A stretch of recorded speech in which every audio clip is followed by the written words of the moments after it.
नमस्ते, म Devdatta Pant Bright Life Academy YouTube च्यानलमा सबैलाई हार्दिक स्वागत छ। हामी चाहिँ तपाईँको फाइनेन्सियल म्यानेजमेन्ट अथवा इसेन्सियल अफ फाइनेन्सको बारेमा कुरा गरिराखेका छौँ र त्यो भित्रको पार्टमा पनि हामीले योभन्दा अघिल्लो पार्टमा तपाईँको कस्ट अफ डेब्ट आफ्टर ट्याक्सको बारेमा पढ्यौँ, त्यो कसरी डिटरमाइन गरिन्छ भन्ने कुरा हेऱ्यौँ र आज चाहिँ तपाईँको कस्ट अफ प्रिफर्ड स्टक, अर्को कस्ट अफ इक्विटी र योसँग सम्बन्धित रहेर एउटा इक्जाम्पल पनि लिएर आएका छौँ। दुईटैसँग रिलेटेड रहेर हामी इक्जाम्पल राख्नेछौँ। अब चाहिँ तपाईँको कस्ट अफ प्रिफर्ड स्टक र कस्ट अफ डेब्ट निकाल्नको लागि कहिले पनि यिनीहरू कहिले प्रिफर्ड स्टक डेब्ट तपाईँको इक्विटीहरूलाई इस्यु गरे बापत तिनीहरूलाई तिर्ने जो पैसा छ तिनीहरूलाई ती क्यापिटलहरूलाई इस्यु गरे बापत तिर्ने पैसा भने त के हो त तपाईँको डिभिडेन्ड हो, तर पर्सेन्टेजमा कस्ट कसरी डिटरमाइन गरिन्छ। कस्ट अफ प्रिफर्ड स्टकलाई हामी केपी भनेर डिनोट गरौँला, कस्ट अफ तपाईँको कमन स्टक अथवा इक्विटीलाई तपाईँको केएस र केई भनेर डिनोट गरौँला, कसैले केआर भनेर पनि डिनोट गर्ने गर्छन्। हेरौँ तपाईँको कस्ट अफ तपाईँको प्रिफर्ड स्टक निकाल्नको लागि cost of preferred stock 1 number cost of डेब्ट आफ्टर ट्याक्स बताएका थियौँ र 2 नम्बरमा cost of preferred stock KP भनेर हामीले डिनोट गर्ने प्रयास गरेका छौँ। र कस्ट अफ प्रिफर्ड स्टक निकाल्नको लागि if maturity period is not given, यदि क्वेसनमा म्याचुरिटी पिरियड दिएको छैन भने यसलाई तपाईँको नट रिडिमेबल भनेर भने होला बुकहरूमा। त्यसो छ भने cost of preferred after tax निकाल्नको लागि डिभिडेन्ड अपन नेट प्रोसिड्स अथवा डी अपन एनपी पनि लेख्ने गर्छौँ। यदि चाहिँ तपाईँको if maturity period is given और if preferred stock is redeemable, यदि तपाईँको म्याचुरिटी पिरियड दिएको छ भने cost of preferred stock equals to dividend plus M minus NP upon N whole upon M plus 2 NP upon 3। जो हामीले तपाईँको डेब्टमा निकालेका थियौँ सेम त्यस्तै फर्मुला। अब डेब्टलाई इस्यु गरे बापत हामीले के तिर्नुपर्ने हुन्छ त इन्ट्रेस्ट तिर्नुपर्ने हुन्छ भने तपाईँको प्रिफर्ड स्टकलाई इस्यु गरे बापत के तिर्नुपर्ने हुन्छ त तपाईँको डिभिडेन्ड। त्यही कारणले गर्दा उसमा यहाँ इन्ट्रेस्ट थियो, हाम्रो यहाँ चाहिँ के छ डिभिडेन्ड छ, अरू सब सेम त्यही छ। र यहाँ इन्टु 1 माइनस ट्याक्स गर्थ्यौँ डेब्टको लागि, यहाँ चाहिँ 1 माइनस ट्याक्स गर्नु परेन। किन त भने तपाईँहरूले इन्कम स्टेटमेन्ट बनाउँदाखेरि इन्ट्रेस्टलाई ट्याक्स घटाउनुभन्दा पहिले घटाउनुहुन्छ, इन्ट्रेस्ट बिफोर ट्याक्स हुन्छ, त्यही कारणले गर्दा आफ्टर ट्याक्समा कन्भर्ट गर्नुपर्ने हुन्छ। यो चाहिँ तपाईँको प्रिफर्ड स्टकको जो डिभिडेन्ड छ यो ट्याक्स कटाइसकेपछि हुने भएनाले यो अलरेडी आफै चाहिँ के हो त आफ्टर ट्याक्स हुने भएनाले हामी चाहिँ यहाँ तपाईँको 1 माइनस ट्याक्स गर्दैनौँ कसमा त प्रिफर्ड स्टकमा। त्यसै गरी if preferred stock is callable, preferred stock पनि कलेबल हुनसक्छ भने तपाईँको म्याचुरिटी पिरियडैवाला होला। म्याचुरिटी पिरियड नभयो भने त यो कलेबल कहाँबाट होला होइन। कलेबल भने कसो हो त भने जति चाहिँ तपाईँको प्रिफर्ड स्टकको म्याचुरिटी पिरियड दिएको छ, हामीले प्रिफर्ड स्टक इस्यु गऱ्यौँ कति वर्षको लागि भन्ने कुराहरू छ। जसरी 10 वर्षको लागि इस्यु गऱ्यौँ त्योभन्दा पहिले हामी रिटर्न गर्दैछौँ भने त्यसलाई चाहिँ हामी के भनौँला कलेबल। त्यो टर्म्स राख्या होला, पहिले टर्म्स नराखिकन तपाईँ कल गर्न मिल्दैन। अब त्यसो छ भने यही फर्मुलामा चाहिँ के होला जहाँनिर एम छ, एम भने पार भेल्यु हो, योभन्दा अघिल्लोमा पनि हामीले हेऱ्यौँ एमको ठाउँमा के होला सिपी कल प्राइस होला, dividend plus CP minus NP upon NC whole upon CP plus 2 NP upon तपाईँको 3। तर यहाँ पनि 1 माइनस ट्याक्स हुने छैन। यी तीनटा मध्येबाट एउटा वेबाट हामी कस्ट अफ के निकाल्नुहोला प्रिफर्ड स्टक हामी निकाल्नेछौँ। त्यसै गरी हाम्रो चाहिँ तपाईँको अर्को फाइनेन्सिङको सोर्सेस, एउटा हामीले डेब्टको बारेमा कुरा गऱ्यौँ, अर्को चाहिँ तपाईँ के को प्रिफर्ड स्टकको बारेमा। अब इक्विटी अथवा कमन स्टकको बारेमा पनि कुरा गर्दैछौँ। तपाईँले cost of internal equity, equity त दुईवटा होला, कमन स्टक दुईवटा होलान्, एउटा इन्टर्नल एउटा एक्सटर्नल। इन्टर्नल भनेको हाम्रै बिजनेसमा भएको रिटेन्ड अर्निङ अथवा जो चाहिँ प्रफिट छ त्यसलाई हामीले चाहिँ तपाईँ के त यदि बिजनेसमा इन्भेस्ट गर्यो भने त्यसलाई इन्टर्नल इक्विटी भन्छ भने तपाईँको सेयर होल्डरबाट तपाईँको नयाँ पैसा लिएर आयो भने त्यसलाई के भन्छ एक्सटर्नल इक्विटी भन्छ।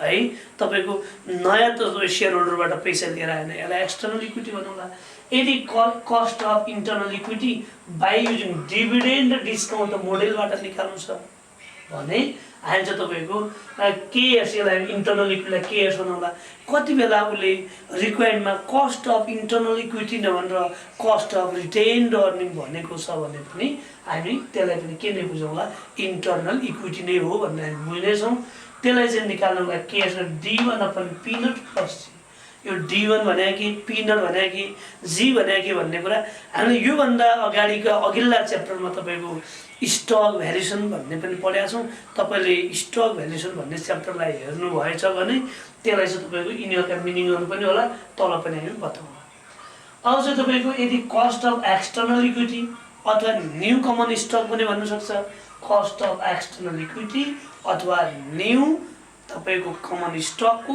कस्ट निकाल्नु छ बाइ डिभिडेन्ड डिस्काउन्ट मोडेलबाट भनिन्छ भने अब यसलाई के ले डिनोट गरौँला यसलाई निकाल्नु छ भने same D1 upon P new plus G यहाँ P नट थियो यहाँ P न्यू छ P नट भने तपाईको करेन्ट मार्केट सेलिङ प्राइस हो भने P न्यू पनि करेन्ट सेलिङ प्राइस हो तर आफ्टर डिडक्टिङ फ्लोटेसन कस्ट अब तपाईको मार्केटमा नयाँ शेयरहरु इस्यु गर्नु पर्यो भने त फ्लोटेसन कस्टहरु लाग्छ रिटेन अर्निङलाई तपाईको रिइन्भेस्ट गर्ने हो भने त त्यतिबेला फ्लोटेसन कस्ट लाग्दैन यो P नट भने करेन्ट मार्केट सेलिङ प्राइस यो पनि करेन्ट सेलिङ प्राइस हो तर फ्लोटेसन कस्टलाई घटाइसकेपछि को हो अब चाहिँ तपाईको अब यो त कुन दुईटैलाई कुन मोडेलबाट निकालेको हो त तपाईको डिभिडेन्ड डिस्काउन्ट मोडेलबाट हो कहिलेकाहीँ क्वेशनमा डिभिडेन्ड डिस्काउन्ट मोडेलबाट नभएर हामी cost of equity by using capital assets pricing model CAPM मोडेलबाट निकाल्न सक्छौँ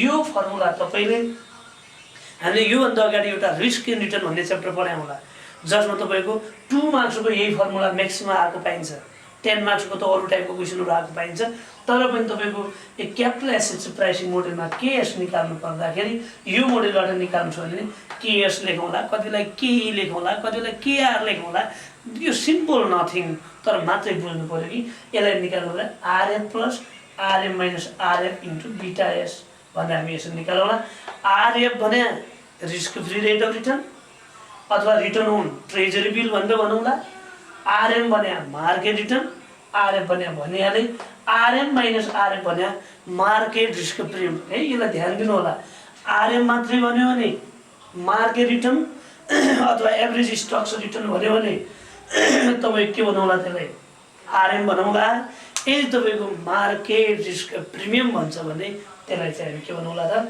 आरएम माइनस के भनौँला त आरएम भन्ने छौँ त्यसैले बीटा एस तपाईलाई दिएको होला सिस्टमेटिक रिस्क हो यो त्यसपछि कस्ट अफ इक्विटी कहिलेकाहीँ यो डिभिडेन्ड डिस्काउन्ट मोडेलबाट निकाल्यो भने माथिका यी दुईटा फर्मुलाबाट एक तपाईको क्यापिटल एसेट्स प्राइसिङ मोडेलबाट छ भने यो फर्मुला र यदि चाहिँ तपाईको dividend bond yield plus risk premium एप्रोचबाट पनि भन्न सक्छ यो भन्ने हो भने त्यतिबेला केएस निकाल्दा बोन्ड यील्ड प्लस तपाईको रिस्क प्रिमियम गरेर हामी निकालौँला बोन्ड यील्ड पनि दिएकै होला रिस्क प्रिमियम पनि दिएको होला दुईटैलाई जोड्यो भने के आउला त कस्ट अफ चाहिँ के आउनेछ इक्विटी आउनेछ अब क्वेशनमा तपाई कस्ट अफ इक्विटी निकाल्नुस् भन्यो भने छ यो इन्फर्मेसन पनि दिएको छ यो पनि दिएको छ यो पनि दिएको छ भने अब बढी जसो हामीले बुकहरुमा देख्दाखेरि बढी जसो तपाईको यो CAPM एप्रोच यो चाहिँ तपाईको र चाहिँ bond yield plus risk premium एप्रोचलाई बढी युज गरेको पाइन्छ त्यसपछि चाहिँ यसलाई युज गरेको चाहिँ पाइन्छ अब प्राय गरेर अहिले हामीले बुकहरुमा क्वेशनलाई बनाउँदा प्राय गरेर यिनीहरुमध्ये केही इन्फर्मेसन दिए होला केस एनालाइसिसमा आयो भने सबै यो एप्रोचबाट बनाउनुस् भनेर भन्ला उले र सिम्पल डिस्क्रिप्टिभ सम्मको क्वेशन आयो भने सिम्पल तरिकाबाट हामी निकाल्न सक्ने छौं अब चाहिँ तपाईको D1 भने expected dividend year end dividend भन्यो भने के निकाल्नु D1 निकाल्नु पर्यो भने D नट 1 प्लस G गरेर पनि हामी निकाल्न सक्ने छौं त्यसैले D नट भनेको last paid dividend current paid dividend just paid dividend भनेको त D naught constant growth rate भने G त्यसै P नट भनेको current selling price of stock P new भने new selling price of stock अथवा तपाईको अहिले एक्सटर्नल इक्विटी सेल गर्दा कुन प्राइस हो त्यसलाई लेखौँला अर्को P न्यू निकाल्नु पर्यो P not minus flotation cost गरे पनि भयो P न्यू निकाल्दा P not minus P not into 1 minus F गरे पनि भयो एफ भने तपाईको फ्लोटेसन कस्टको चाहिँ के त पर्सेन्टेज भनेर हामी यसो चाहिँ के निकाल्नु यो फर्मुलाबाट हामी चाहिँ फर्मुला यसरी चाहिँ युज गर्ने छौं फर्मुला लेखिसकेपछि अब क्वेशनलाई बनाउने हो भने एउटा एक्जाम्पललाई हामीले राखेका छौं यहाँ के हुन्छ क्वेशन नम्बर 1 मा भने एजुमिङ 30% tax rate कम्प्युट the after tax cost of the following भन्छ यो ट्याक्स भने कसको लागि मात्रै चाहिन्छ त भन्दा तपाईको डेब्टरको लागि भन्दा किनकि डेब्टरको कस्ट अफ बिफोर दिएको हुन्छ र आफ्टरमा कन्भर्ट गर्नुपर्ने हुन्छ तर चाहिँ तपाईको यो कमन स्टक र प्रिफर्ड स्टकको बारेमा तपाईलाई जहिले पनि आफ्टर चाहिँ तपाईको दिएको चाहिँ के रे आफ्टर अलरेडी दिएको हुन्छ र ट्याक्स आफ्टर ट्याक्स अलरेडी दिएको हुनाले हामीले आफ्टर ट्याक्स निकालिराख्न आवश्यक छैन अब यहाँ चाहिँ तपाईको कुनै यहाँ दिँदाखेरि एबीसीडी भनेर राखेका छौं हामीले तपाईको दुईटा कमन स्टकको राख्ने प्रयास गरेका छौं र दुईटा चाहिँ तपाईको प्रिफर्ड स्टकको कस्ट निकाल्ने प्रयास गर्छौं हेरौं तपाईको ए नम्बरमा हामीले के भन्छ त भने गिवन वन सँगै लेख्दै छौं a common stock selling at ₹16 यसको सेलिङ प्राइस दिया रहेछ selling price P not equals to ₹16 and paying rupees to dividend र डिभिडेन्ड चाहिँ तपाईको कति रहेछ 2 रहेछ डिभिडेन्ड ₹2 डिभिडेन्ड D नट पनि हुन सक्छ D1 पनि हुन सक्छ अब तिर्ने हो भने D1 मा नआउला तिरिसकेको भए D0 निकालौँला उले के dividend 2 which is expected to grow at the rate 5% प्रत्येक साल कतिले बढ्ने हो परिणाम भन्छ 5% बढ्ने हो भनेर दिनु मलाई यो तिरिसकेको होला भन्ने माने मैले D नट मानेलाई र ग्रोथ रेट G भनेको हामी यहाँ कति पर्सेन्ट त 5% and the flotation cost 10% र यसको flotation cost भने तपाईको कति पर्सेन्ट 10% चाहिँ फ्लोटेसन कस्ट छ यो चाहिँ तपाईको सेलिङ प्राइस होला 16 को 10% 1 पोइन्ट कति होला 6 अब यहाँनिर फ्लोटेसन कस्ट यदि यहाँ नदिएको भए हामी इन्टरनल इक्विटीको कस्ट मात्रै निकाल्न सक्थ्यौं तर यहाँ फ्लोटेसन कस्ट नि भएको हुनाले हामी एक्सटर्नल को पनि निकाल्न सक्छौं इन्टरनल को निकाल्न सक्छौं ल निकाल्ने प्रयास गरे कस्ट अफ internal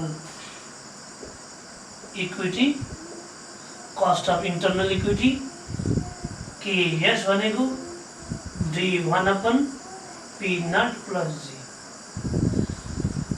अब हामीले D naught छ D1 भनेको के हो त भन्दा D naught 1 plus G हो तपाईको D naught भनेको हामी कहाँ 2 हो into 1 plus G 0.05 हो यसो G भने तपाईको 0.05 यसो गर्दाखेरि यो हामी कहाँ तपाईको आउँदैछ 2.10 अब चाहिँ तपाईको 2.10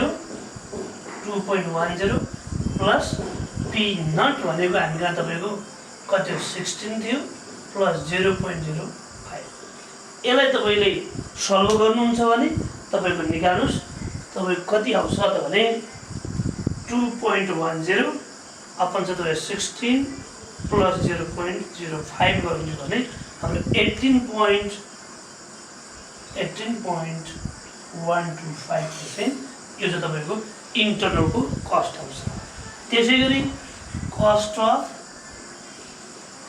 एक्सटर्नल इक्विटी KE भनेर लेखे मैले यो निकाल्नु हुन्छ नि यसको लागि पनि D1 upon P new plus G कसैले P new को ठाउँमा NP लेख्न सक्छ है नेट प्रोफिट नो प्रब्लम जे लेख्नुहुन्छ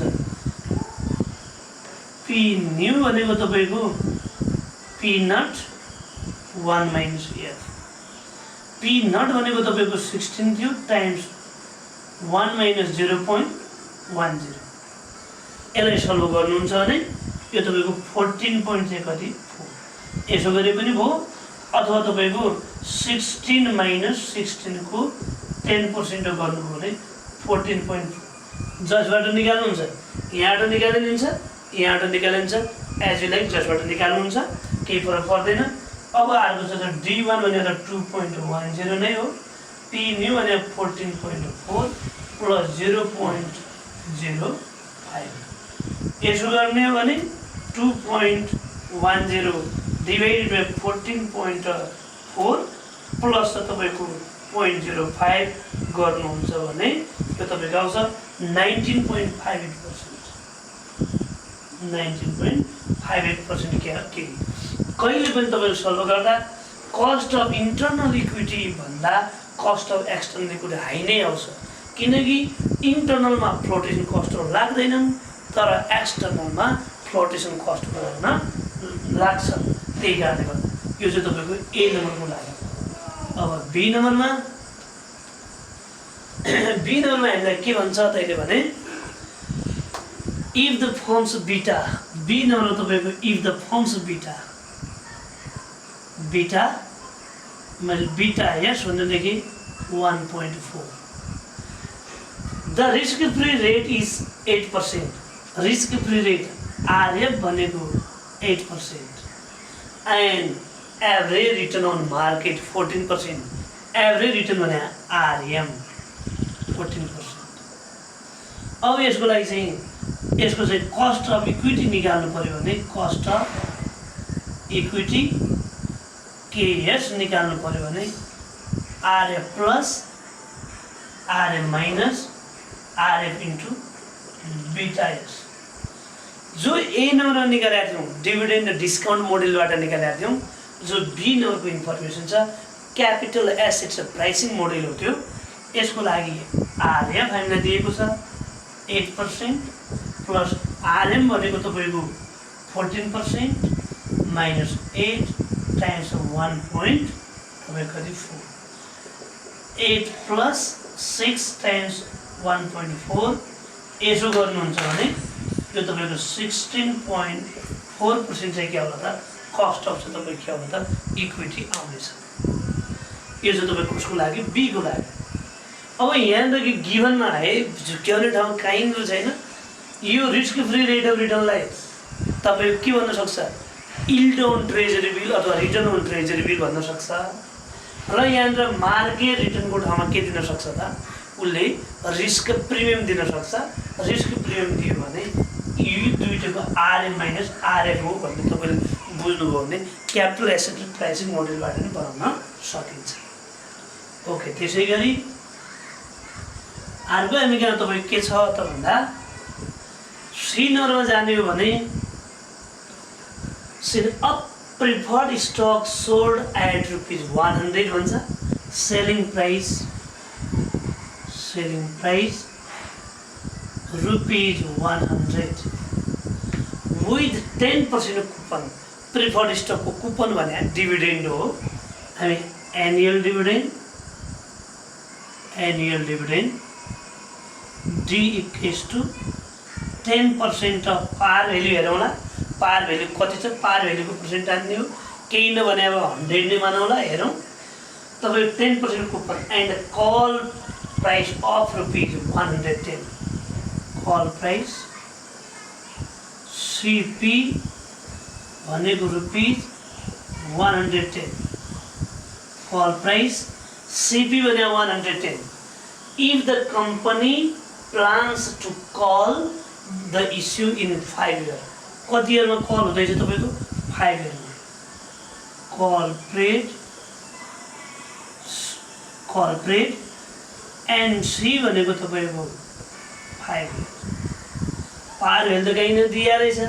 त्यसो भने पार भ्यालु भने कति मान्नु पर्यो त, पार भ्यालु एम भने तपाईको ₹100 नै राखे र यहाँ एनुअल डिभिडेन्ड 10% अफ 100 गर्दा यो चाहिँ रुपैयाँ चाहिँ कति आयो 10।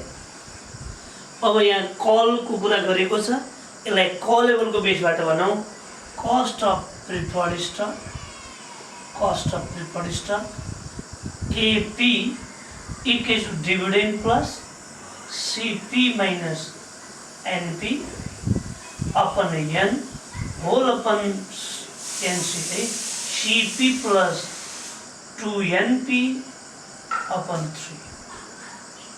अब एउटा कुरा हाम्रो इक्जाममा बढी जसो weighted average cost of capital आउँछ WACC। हामी यसपछिको पार्टमा कुरा गर्ने, तर पार्ट 1 मा दिएको र पार्ट 2 मा दिएको जो कुरा छ नि, cost of debt, cost of preferred stock, cost of तपाईँको इन इक्विटीहरूको बारे निकाल्न जान्नु भएन भने वेटेड एभरेज कस्ट निकाल्न सकिँदैन। त्यसै कारणले गर्दा पार्ट 1 र 2 लाई एकदम चाहिँ ख्याल गरेर बनाउनु हुनेछ क्वेसन। यदि कुनै प्रब्लमहरु आयो भने हाम्रो कमेन्ट बक्समा लेख्न सक्नुहुन्छ, हामी मजाले बताउन सक्छौं। तपाईको हामीलाई कल पनि गर्न सक्नुहुन्छ, त्यहाँ चाहिँ तपाईको फोन नम्बर राखेको छ, त्यसरी सोध्न सकिन्छ। अब हामी कहाँ तपाईको यसको चाहिँ डिभिडेन्ड भने हामी कहाँ तपाईको कति पर्सेन्ट एनुअल डिभिडेन्ड हामी कहाँ तपाईको कति पर्सेन्ट थियो? सरी, यहाँ एनुअल डिभिडेन्ड चाहिँ तपाईको 8%, यो 10% हो। सरी, यो 10 नै 10 प्लस सीपी भनेर चाहिँ तपाईको सीपी हामीलाई दिएको छ 110 प्लस 110 माइनस 110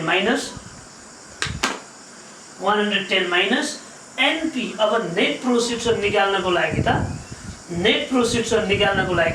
हामी कहाँ हुनुपर्ने के हो त भन्दा पार भ्यालुबाट तपाईको पार भ्यालुबाट के गर्नुपर्ने हो त भन्दा प्रिमियमलाई चाहिँ तपाईको त्यसमा प्रिमियमलाई जोड्ने, डिस्काउन्टलाई घटाउने, फ्लोटेनलाई घटाउने काम गर्नुपर्थ्यो। तर हामी यहाँ त्यो नदिए हुनाले यहाँ सेलिङ प्राइसलाई नै पार भ्यालु अथवा तपाईको सेलिङ प्राइसबाट फ्लोटेन कस्ट घटाउने त्यो छैन। 100 अपन एनसी भने तपाईको 5 अपन चाहिँ तपाईको सीपी भने 110 प्लस 2 टाइम्स तपाईको 2 टाइम्स एनपी भने तपाईको 100 नै अपन चाहिँ तपाईको कति 3। यसो गर्नुहुन्छ भने यसो गर्दाखेरि हामीका माथिको त यो 12 आउँछ, 12 आउँछ। अर्को तल्लो चाहिँ तपाईँ 103 पोइन्ट तपाईको 33 चाहिँ तपाईको यो आउँछ 103.33। यसो गर्दाखेरि तपाईको कति आउँछ? 11.61% चाहिँ तपाईको के आउँछ? केपी आउँछ 11.61%। अझ तपाईँ त्यसो गर्ने। अब चाहिँ अर्को डी नम्बरले के भन्छ त भने a company can issue perpetual preferred stock at a price 47.5। अब तपाईँ कसको लागि? डी नम्बरको लागि चाहिँ के भन्छ? कम्पनीले इस्यु गरेको 47.5 सेलिङ प्राइस हो। यो the issue is expected to pay constant annual dividend 8। Annual dividend चाहिँ कति छ? एनुअल डिभिडेन्ड डी भने तपाईको कति? 8। त्यसपछि उसले चाहिँ के अरे फ्लोटेसन कस्ट कति भन्छ? फ्लोटेसन कस्ट रुपी चाहिँ तपाईको 2.5। सेलिङ प्राइस अथवा इस्यु प्राइस 47.50। यदि तपाईको हामी कहाँ तपाईको यदि फ्लोटेसन भइदियो यसैलाई नै के भन्छ? नेट प्रोसिड्स भन्थ्यो। र तपाईको अहिलेको लागि नेट प्रोसिड्स कति आयो त? नेट प्रोसिड्स एनपी भनेको 47.50 माइनस 2.50 गर्दा 45। अब हामी कहाँ कस्ट अफ प्रिफर्ड स्टक, यो त तपाईको रिडिमेबल होइन, नन रिडिमेबल हो। यसको लागि केपी निकाल्नु पर्यो भने डिभिडेन्ड अपन एनपी भन्ने हामी योभन्दा अगाडि फर्मुला पनि लेखेका छौँ। यसको डिभिडेन्ड भने हामी कहाँ कति 8 हो, 8/40। यसलाई तपाईले यदि सल्भ गर्नु भने यो चाहिँ 17.78। तपाईको यसलाई निकाल्ने भने यसलाई निकाल्दाखेरि तपाईँ 17.78 आउँछ। ओके, यसै गरी अरू पार्टहरू पनि तपाईहरु बनाउनु होला। हस्त धन्यवाद।